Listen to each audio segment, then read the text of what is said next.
Hi, and welcome to another daily recap. So, today I'm going to recap November 22, 2024 Friday.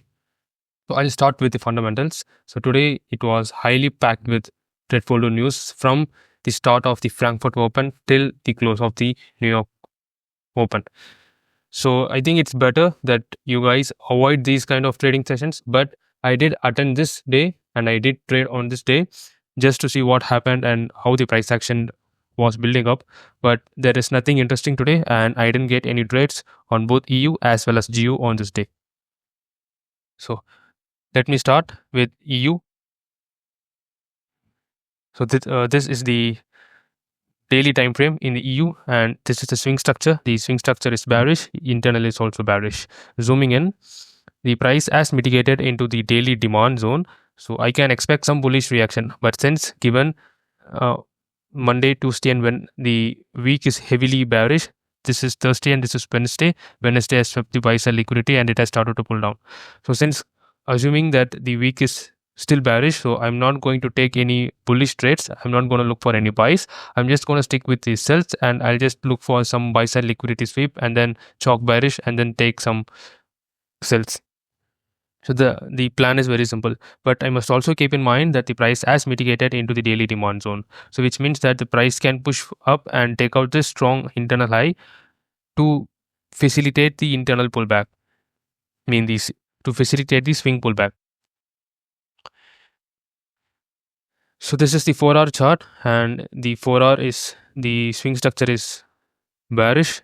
The internal is also bearish, and if the price pulls back and takes out this swing, I mean this internal low, then I'll consider this as my swing high because comparatively this swing structure is similar to this swing structure. So I can consider this as my swing boss, bearish swing boss, and then I can consider this as my strong swing high because this high is formed via sweep of buy sell liquidity and it has also some inducement. So it's very high probability and protected high. So I can consider this as my strong swing high. So currently, again, the price has swept the buy sell liquidity and it has mitigated into the daily demand, and you can see the rejection that is coming off from the daily demand. So you can expect some bullish reaction, but for me, I'm happy to take shots. So this is H1 time frame. The swing structure is bearish, internal is bearish, and this is the POI where I can expect the price to mitigate and then push the price down. So I can look for trades directly, but I'll just wait for a bearish chalk to take the trade.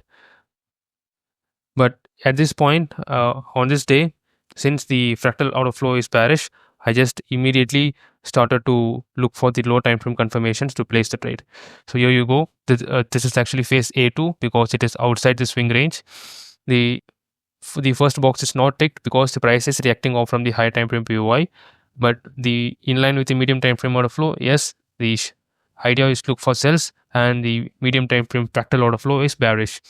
And what about the medium time frame POI? Yes, these are the criteria that has been fulfilled. So 4 out of 8 criteria have been met. Yes, and the high time frame is supporting the medium time frame idea. So 3 out of 4 boxes are ticked. So it is a medium to high probability trade. What are the other confluences? Price swept the Asian highs and it has a structured liquidity that can be targeted. That is the weak internal low. So coming to the entry method, I can enter using M15 LC2 models, or I can just enter using M15 confirmation entry. You know how just to give you a recap of how the M15 confirmation entry works. If the price comes here and then makes a M15 IBOS, then this, assuming this is the POI that is formed that made the shift in the market structure, I'll wait for the price to mitigate into this POI. Then I'll place a sell stop order. I mean a stop order in general. I'll not place a sell limit order. Limit order. I'll place a stop order because stop order in theory has more strike rate than the sell limit. I mean limit orders. That's why I prefer stop orders over limit orders. So coming to the end of the session, price never mitigated into this H1 POI.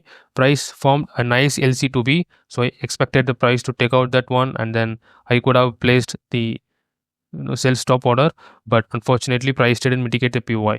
So probably on the next day I can expect all the buys and liquidity that can be taken out and I can place a trade and get a profit. So that's a story for next day. So coming into GU, the starting off from the daily time frame, the swing structure is bearish, internal is also sorry, the swing structure is bullish, internal is bearish. Price is aiming towards this sell side liquidity onto the extreme demand zone. So this would be my daily target. You can see the price has swept the buy side liquidity and then made a market structure shift. So this is a high probability supply where the price can mitigate into and then push the price down. So I'm eager to take the trades from this supply. And one more thing is that there is nothing from the left from which the price is reacting from. So this is actually a fake reaction, I can say. So I'm not interested in longs, though there is some low resistance liquidity available. I'm not interested in looking for longs. I know that there is a high probability supply, but price needs to mitigate into some decent demand before to give a bullish reaction and then mitigating into this supply. So for me, there is nothing to the left, so I'm not taking any longs.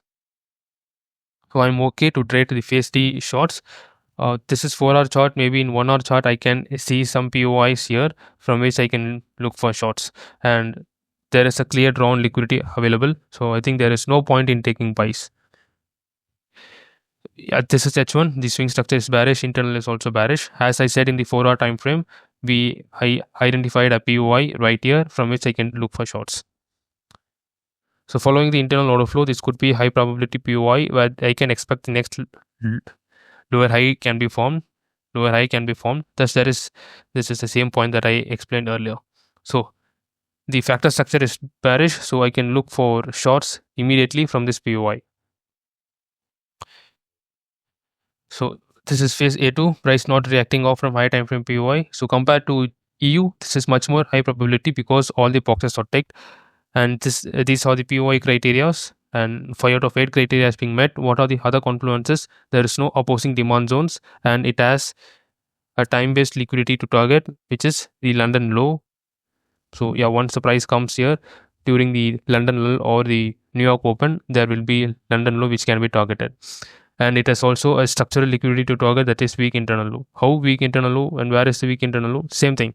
If the price pulls back, this would be the weak internal low which can be targeted. So just thinking in advance. So here you go, the weak low is formed and the London low is also formed. So what would be the entry method? Clear M15 LC2A or LC2B or with M15 confirmation entry. Same thing happened on GU also, like EU. Price did not mitigate the POI. It formed a perfect LC2B, but it did not mitigate it. So I was not able to take the trade and capitalize on the bearish move, which can happen on the next day. So yeah, that's how I didn't take any trades on this day. Though today is filled with very high impact news, but you can see the New York session just consolidated and there is nothing for me to trade. So sometimes you can expect, very high irrational movement in the market, but the market just gives you a consolidated move.